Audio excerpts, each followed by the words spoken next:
Hi, I'm Malika Bilal, and you're in the stream. When it comes to faith and community, when is it okay to laugh? Or when it comes to Muslim identity, what's okay to laugh at? It can be tricky, but today meet 3 Muslim women doing just that, striking a balance between faith, feminism, and comedy. Take a look. My point is this: wine gums, rye bread, licorice, Western traps designed to seduce Muslims to drink alcohol. His sermons are going to drive me to drink alcohol. Patience, daughter. Even it's worse. his last sermon. The new mom will be on his way very soon. American Idol, Canadian Idol. I say all idols must be smashed. Desperate housewives. Why should they be desperate when they're only performing their natural womanly duties? Hey, did you tape last night's episode? It was so good. Yeah. I'm already laughing. That was a clip from the Canadian sitcom Little Mosque on the Prairie. And this is Zarqa Nawaz. Hi, Zarqa. Hi. Welcome to the show. She's a creator of that program and author of the book Laughing All the Way to the Mosque. I get so saturated sometimes hearing just like Muslim, Muslim, Muslim, Muslim, Muslim, Muslim, Muslim on television. Like sometimes I'm just like, you know what? I feel like Persians had it right. Are there any Persians in the crowd at all? Yeah. 1, 2, okay. 2 Persians. Well, you know why? It's because our traditional form of music is not present. House music. DJ Doctor. I had this guy come up to me the other day and he like handed me a flyer, like right out here, and he was like, "Hey, come to my show, DJ Doctor." And I was like, wow, this guy integrated his art with his parents' expectations. He paved the way for DJ Engineer, DJ Attorney at Law, DJ Chiropractic, but I have my own practice, I write everything off. And that was a clip from a stand-up performance by Iranian-American comedian Zahra Noorbakhsh. She's also co-host of the podcast Good Muslim, Bad Muslim.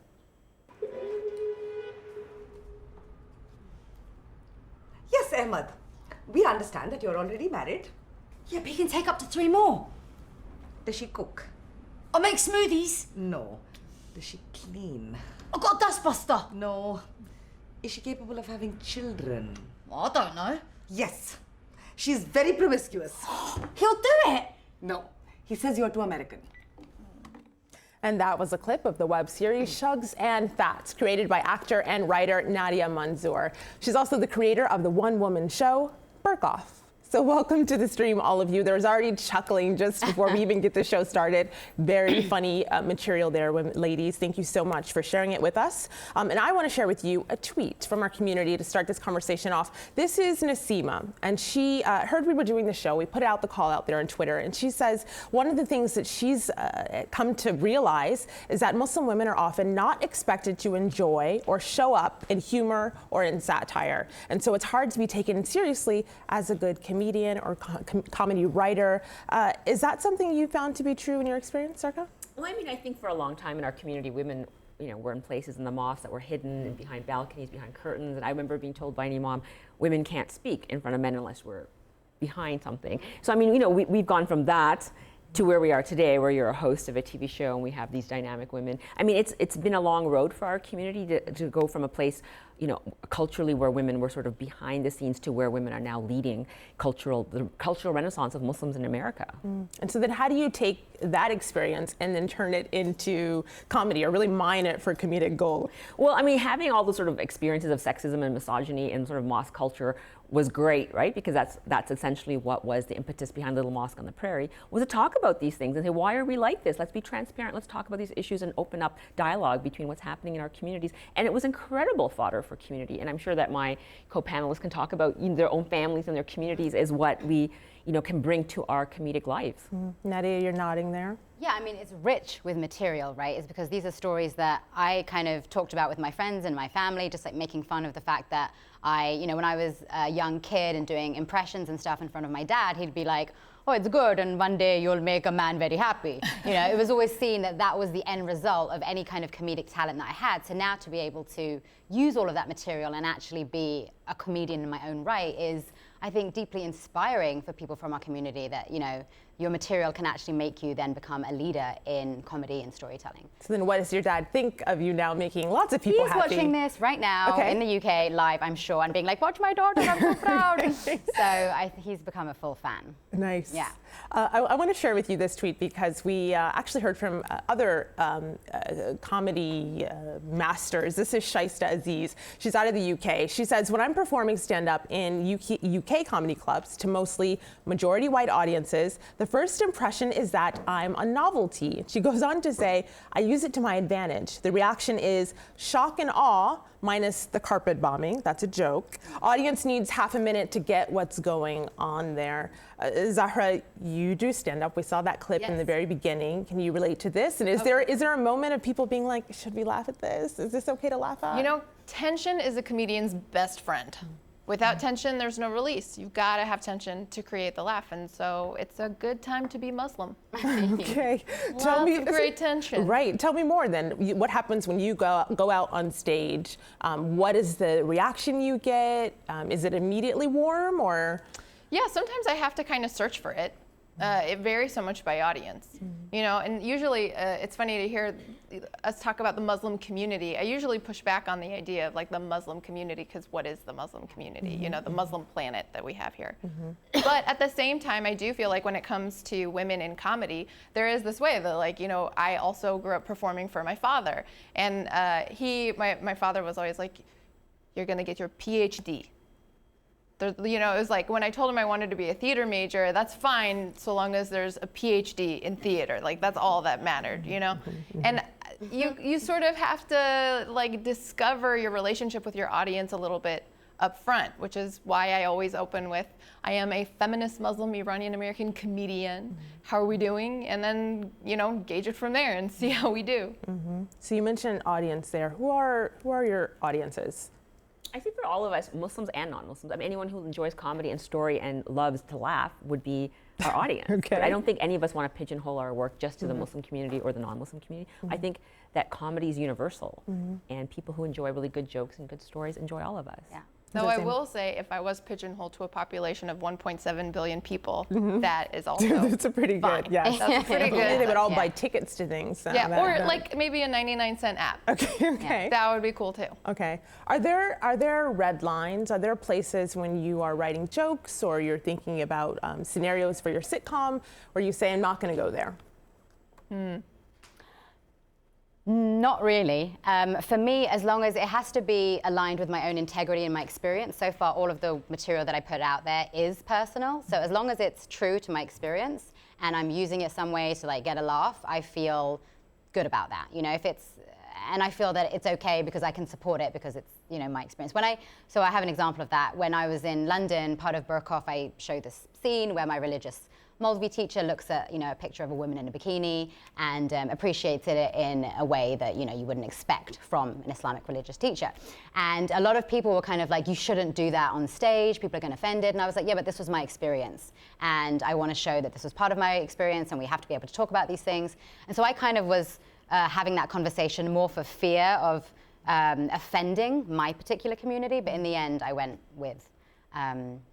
with it, and actually what happened, this is where I was going, was that I got a round of applause every time I did the joke. So it, you know, it totally surprised even my expectation of that joke. I want to play a video comment we got from our community. This is Nuzaifa, and she kind of picks up on the theme there that you were talking about. Have a listen. I think Muslim women taking charge of their own narratives is the only way to challenge the existing stereotypes. They both tried, that are trite and just simply lazy. So we need to take charge of our own narratives and tell our own stories in an authentic voice and challenge not just the stereotypes that are existing in the minds of non-Muslims, but also in the minds of within our community. So she talks about taking charge of your own narrative. Is that something that's important to you? I mean, clearly, because you're the one, you know, writing the jokes, but how important do you think that is, and how often do you think it's not utilized? Other people are telling these stories for us. Somebody else will tell our stories for us. I mean, and they have been, you know, Homeland and 24 and the news. I mean, they do it for us, and Islamophobes love those shows, never complain, right? Because they're feeding into the narrative of the scary, oppressed Muslim woman and the brutal Muslim man. So it's up to all of us to rewrite that narrative by telling our story from our own terms. And I think the Muslim community has become much more sophisticated about storytelling than I remember in 2007 when Little Mosque aired. It was the first comedy about Western Muslims, and the community was just like, oh my God, she's shaming Islam, she's shaming Muslims, everyone's going to hate us because of this show. And in fact, what happened was non-Muslims were saying, this is exactly how our church operates and our synagogue operates or my soccer association operates. So by making something so culturally specific, ended up becoming universal. So just for those who maybe need to refresh their memory on Little Mosque on the Prairie, what was it about it that got people upset, that thought, oh, this is a shame to the religion, the entire religion of Islam, and to the 1.6 billion Muslims? Because it was a comedy set in a mosque, and there'd be jokes about, oh, the Prophet didn't have a telescope from Costco, right? So I wasn't making fun of the Prophet, but people, especially from people from back home, they're not used to seeing comedy and religion kind of mingle together. And elderly Muslims felt that if I made fun of them, they represented Islam, thus I was making fun of Islam. And so they were equating the two together. Whereas young, second and third generation Muslims were saying, no, this is funny. We get this. This is about our lives. So I would say comedy isn't always, doesn't jump all cultural gaps. I think that, you do get these, versions sometimes, and I got caught up in that because it was the first time, and the Muslim community had to be sort of desensitized and understand that nothing catastrophic was happening. So by got caught up, is that a euphemism for it? You got kicked out of your mosque, or the mosque board, basically? Yeah, I mean, it was as close as excommunication as you can get for a community that doesn't excommunicate. But I mean, I was shooting in Toronto, and so I was not living in my hometown, so I was just prayed on the mosque set, which conveniently faced northeast. And a few years later, as they realized non-Muslims were bonding with them over the show that they were so upset about, they realized that nothing terrible was happening, and they got over it. Zahra, can you relate to that? Yeah, absolutely. I think there's a thing that happens, which is I've been calling it the mascot effect. There's this way that because there is so much pressure on Muslims right now to be good Muslims, whatever that means, especially in the United States, the rhetoric of like, can you be Muslim and American, and are you being a good patriot, a good American, and does that go against your values as a Muslim? Is that a foreign religion? I think that there's a lot of pressure, and so there is this feeling sometimes when I'm on stage, like as though I'm representing, and the way to combat that is to be as specific to my experience as I can. I'm glad that you raised that. Take a look at my laptop here for those of you watching online or on television. Good Muslim, bad Muslim, this is the podcast. And then really plays into what you were saying on being a representative of either a good Muslim or a bad Muslim, whatever that means. We actually got a comment from someone who loves your work. This is Arisha Ali, and she says, I love good Muslim, bad Muslim, because growing up as a Muslim girl, I always found that there are expectations surrounding how I should act and what I should be doing. Zahra and Taz, your partner, prove that everyone has a different idea on what it is to be a good Muslim, and so you don't have to then succumb to those ideas other people have. How important is it to hear comments like this? Very important. I mean, this is why we do this work. Tanzila Ahmed and I came together to create this podcast and to create these conversations. Most recently, I came out as being bisexual on Bitch Media and talked about how there's an intersection of being Muslim and queer. And I think that carving out these kinds of spaces is really important. And the response that I've had, everybody keeps asking me, oh, are you getting death threats? Are you getting death threats? And no, all I have in my inbox is pure love and so many thanks. And everybody saying how much hope they have because I was able to have that conversation. Yeah.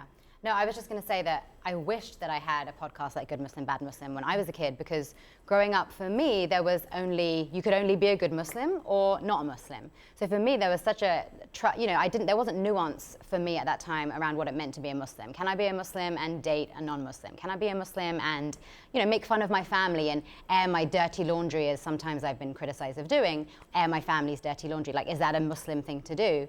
And for me, it was very risky to actually put this show out there because of that fear of, my community, not being caught with what I was doing. So I think that these kind of things are so important for that. So I want to share with our audience, this is the YouTube page for Shugs and Fats. You saw the clip of it a little bit earlier, just one of the series. Here's the page where you can go to for more of them. And you see the main characters there, Fats and Shugs. Of course, you play Shugs. Yeah. We got a tweet here that I want to pose to you. So this is Nadia, miss her. And she says, humor is political, it challenges the status quo, but it can also reinforce stereotypes. Do you ever wonder or worry about the risk of reinforcing beliefs that people have that are wrong or that are stereotypical? How do you balance that? So the origin of the idea came simply from me and my partner Zarqa Nawaz to create these absurd characters who happen to be in burqas because they're characters that we don't see on TV, and essentially go out there and have, it's really about a character comedy, and it's about their absurd relationship with the world and how they interact. And it really wasn't very much our intention to focus on the Muslim angle. They were just characters that we created. But the more that we put the show out there, the more that we started to get feedback and response, which is like, what is your responsibility in terms of showing Muslim women in this particular way? And are you, like you're saying, reinforcing the stereotype that Muslim women are a certain way? And, my response is no, because the intention of us is that we're putting out characters in a comedic sense, and in that, we are breaking stereotypes of these women to begin with. Is it our responsibility as content makers to make sure that every single voice is represented? You can't ever do that. There's always going to be something that you're reinforcing or something that you're challenging, and the way that I kind of deal with that is that I always stay engaged with the audience and in this discussion to see how it's affecting people, and essentially that's the point, right, is to be able to engage in these kind of discussions. Zarqa, is that the same for you? Yeah, when people say you're reinforcing the stereotypes are also multi-layered, right? So we had Babar, who's a very conservative Muslim man who gives women a tough time in the mosque, yet... So this is a character on the show. It's a character on Little Mosque on the Prairie, yet he's a single father of Layla, a young woman who doesn't want to wear hijab, and now he has to deal with that. So then you break open the stereotype and show the human part of him, right? So if he was on another show, on 24, he would be one-dimensional, but on Little Mosque, we're showing other aspects of his character, and that comes out, and so the complexity of that character comes out. And that's only because Muslims are creating those characters and understand him as a fully formed archetype, not just sort of a one-dimensional archetype. So you can take archetypes like, what Nadia is doing, because we don't hear the voices of the Muslim women wearing the burqa. I mean, we see pictures of them in France getting their, burkinis torn off by armed police. On the beach, but what are they saying? What are they actually saying? We just see them as oppressed women. But what Nadia does is give voice to those women and give them comedy, and you hear what they're saying, and that breaks open that stereotype. I want to play a video comment from someone else who's trying to give a voice to those women. This is Faiza Amba, and actually she's a filmmaker who got a lot of buzz for a film, she's from Saudi, about a girl in France, you mentioned France, who is forced to take off her scarf in school. Take a look at Faiza. I wanted to make films because I know that Muslims are portrayed very negatively on screen. Muslim prayers are often followed by a scene of violence. As a Muslim, I know this is not true. I know that we have a very rich and fascinating culture, but we are always viewed as very one-dimensional. So she talks about being one-dimensional and then having to kind of round that out. Does that even play a role in when you're writing, or is your goal there to educate people, or is it just to make people laugh? I think that's really important. I think the last thing you want to do is to think about educating people. It just destroys your writing. It turns everything into exposition, and it takes all of the edge out of the piece that you're working on. And you forget about the fact that you're working on a story arc, not an encyclopedia. And yeah, and just to add, kind of piggyback of what you were saying, the more true we are to our experiences and the complexity of our experiences, we are showing the dimensionality to Muslim women. So I think as storytellers, that is more of a responsibility, which is like, I'm a Muslim and I'm a feminist and I'm married to a non-Muslim and I'm this and I'm that, and how does that look in the changing world? And I think that's the conversation that I'm interested in. It makes me excited when I hear other people say, I don't see myself represented. Because then I see that as that's an opportunity for you to step into your story and tell your story. So I want to shift gears just a little bit because we got this tweet about current events, current affairs. This is Nadia Misser. She says, how do you create and sustain a platform for your stories in the midst of Trump America? So she brings up Trump there. I also want to share with you, though, this headline. This kind of made me laugh. It's not supposed to be funny. Muslims are the most disliked group in America, says a new study. 2016 has been one of the worst years on record for attacks on mosques as well. So you see the Islamophobia there, but then you also see what people think of Muslims. Also the year of Donald Trump. Yeah. What? So how are you covering that? And has it been difficult, or is this comedy gold? How has that been for you? I mean, you could call it comedy gold. It's painful. I don't know how much I love that trade-off, but it is certainly tension.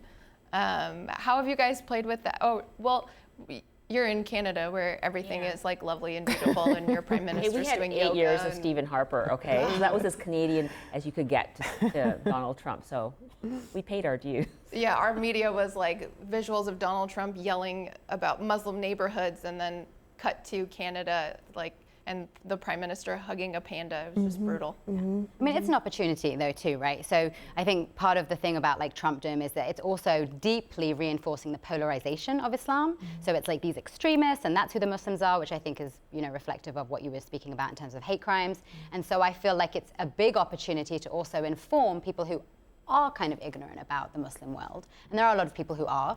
And to be like, no, this is what it looks like. You guys, and like the so-called moderate voice, speak out. I'm interested in what you guys think about the fact that out in the public arena, there are a lot of brown, there are a lot of Muslim men, not so many Muslim women who are as well known as them. I think that could be argued. This is Nasima. She tweets in, Muslim men like Hassan Minhaj, who's on The Daily Show, Amr Rahman, he's out of Australia, are popular. How can we then support Muslim women to get to those levels? They need to hook it up for us. Why aren't they? Where are the calls? Everyone tweet and say these women should be like on The Daily Show. I'm we want Trevor Noah. Exactly. Why haven't we heard from Hassan Minhaj yet and being like, yo, it's my sisters? Yeah. That's the call I'm waiting for. I think the men have to support the women. I think comedy is still very much a patriarchy, and you can see it, right? Men hire men, and it's really, and so for Muslim women, it's even doubly harder, and women of color. So we need our Muslim men to support us and get us out there and say, hey, she wrote a book, she's got a show, she's got a podcast, and be our trumpets, because they've made it, they've taken those meetings at the very top. So come on, guys. Do you see that happening anytime soon? Do you see that happening? Is that something that... I do. I think especially with our podcast, Good Muslim, Bad Muslim, I mean, we are getting so much love and attention.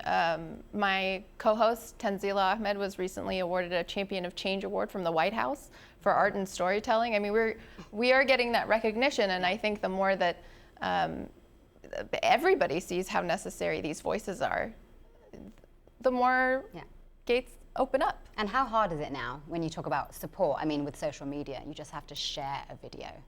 Or retweet The Daily Show a lot. Maybe they'll notice you. Hi. Daily Show if you're watching. I want to share this tweet from Marwa we just got. She says, I'm not a stand-up comedian. I'm a mere class clown. I wear hijab. And I've had a hard time proving to people that I, too, can be witty. What's your advice for Marwa? Well, number one, class clown, that is the start of a comedian. Yeah, it's proven. You're a comedian. That's the track. The class clown. Hit the road. Hit the road with your act. Let everyone know who you are. You gotta get yourself out there, and you gotta be like these women. You can't be scared and hold back. Comedy's a tough road to hoe. You've got to be strong and visible and be brave and go out there and put yourself out and be willing to fail. I mean, failure is an integral part of being a stand-up, so you've got to go out there. What did failure look like for you? It meant having a community that turns its back on you at a time when you thought, well, wait, this is like to help you guys look better, and it's like, okay, fine, you know what? I will just keep going because I know that this is the right thing, and I can't let that hold me back. And then you win them over bit by bit, and then you work on the next project where they'll get mad at you all over again. But that's okay. What did failure look like for you all, and how do you flip that around? Oh, my first stand-up comedy routine was at a laundromat/cafe where the patrons could not leave because their laundry was being done. So they had to listen to the comedy. Captive audience there. And I totally bombed. It was terrible. Nobody laughed at anything. And I still could not wait to go back. And that is how I knew I was a comedian.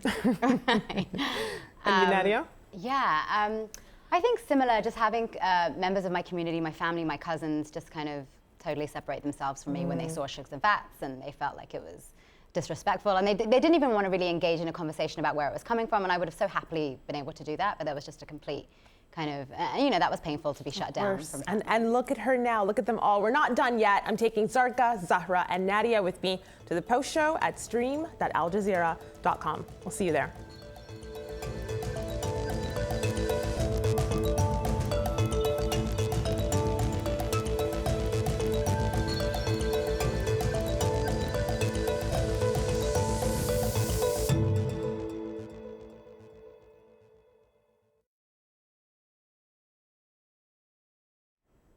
Welcome back. We're talking faith, feminism, and humor with Zarqa Nawaz, Zahra Noorbakhsh, and Nadia Manzoor. Let's get right back to that conversation with this tweet. This is Jassim Khan. He says, will there ever be another season of The Little Mosque? My favorite show of all time. You're going to disappoint, Jassim. What's your answer? I know that's a question you probably get a lot. Yes. No, sadly, Little Mosque is finished. Hopefully one day we'll see other television shows being created by many people. Some people that are here, maybe him. We are still waiting for the first Muslim American sitcom to hit the airwaves. So I know a lot of people are trying and working hard, so it's just a matter of time. So I want to know about your next projects that you're all working on. Of course, you are in the States on a book tour. Here's the book, Laughing All the Way to the Mosque. I've read it. Very good. Thank you. I laughed. I was on a beach. I was not at the mosque, but I laughed nonetheless. So what do you have that's coming up that people can look forward to? I'm writing a novel. Hopefully it'll be out next summer. It's going to be a comedy about a Muslim woman who wrote a book and who accidentally joins ISIS by mistake and causes international mayhem, because someone has to write the first comedy about ISIS. So it's not going to write itself. That hopefully will be coming to a bookstore near you next summer. Okay, Zahra. I have a comedy special that I'll be touring called On Behalf of All Muslims, a modest title. And I'll be performing that in the fall and winter. You can find out more about that at zaracomedy.com. Nadia? So I am currently writing and developing my second show, so the sequel to Burk Off, which is called Jerk Off, and that's planned to arrive next year. And also I'm in deep development for Shugs and Fats and turning it into a long-form TV comedy show. So fingers crossed. You guys also were at the Tribeca Film Festival in New York City. Yeah. What was that like? We screened season 3 at Tribeca. It was completely surreal, like just to see Shugs and Fats on the big screen and have all of these supporters came. And we went in character because people love us just kind of, arriving at things in character. And it was awesome to get that level of recognition. And we'd won the Gotham Award 3 months before then. So just starting to get this kind of recognition is really increasing our confidence that it is going to be possible to have a Muslim show hit US comedy in a big way. So I'm just going to rapid fire, because we're getting lots of questions in for you online. Just going to kind of throw these at you. This is Krista Blackman. She says, do you identify with a diaspora? And how does that affect your view of representation? You're all from different places. I identify with the Persian diaspora, Iranians. People always ask me, what's a Persian? What's an Iranian? What's a spring onion? What's a scallion? Same sentence. And it is challenging because there are a lot of Persians that left during the Iranian Revolution who are not Muslim. And there's this assumption that everyone who exists in the Middle East is Muslim. So there is some sensitivity around that.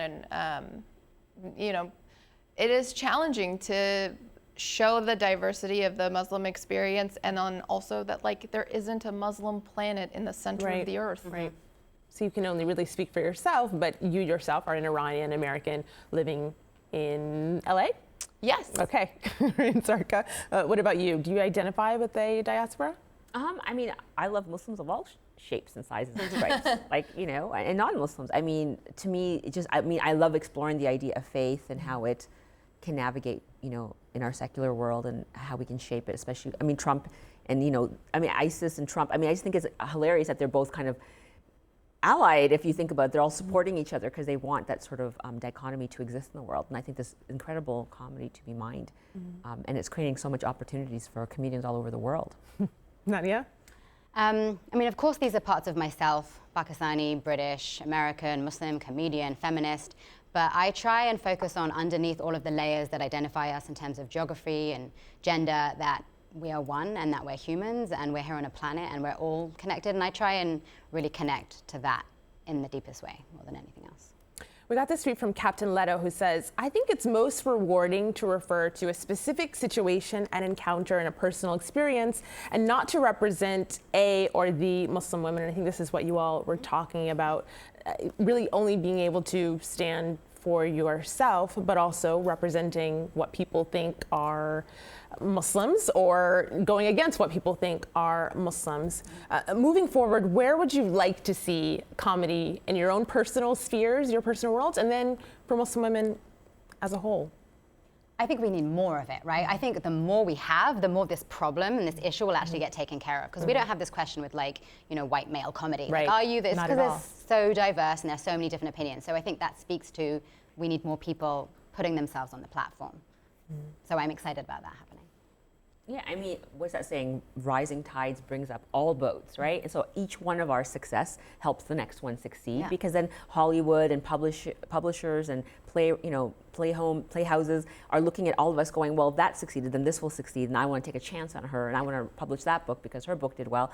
And I think so for all of us, every time one of us breaks through, it helps the next person break through. Yeah. And I think that's, you know, the brilliance of being smart and funny and comedic is that we're helping our whole community come forward. Yeah, I hope that at some point we stop, you know, looking for the end result being that everyone sees that we're all the same, we're all the same, we're all the same, we're all the same. Where's the fun in that, you know? Story is in conflict. You know, I love conflict and I love tension, and I want to be able to see a diversity of Muslim women's experiences that contradict each other.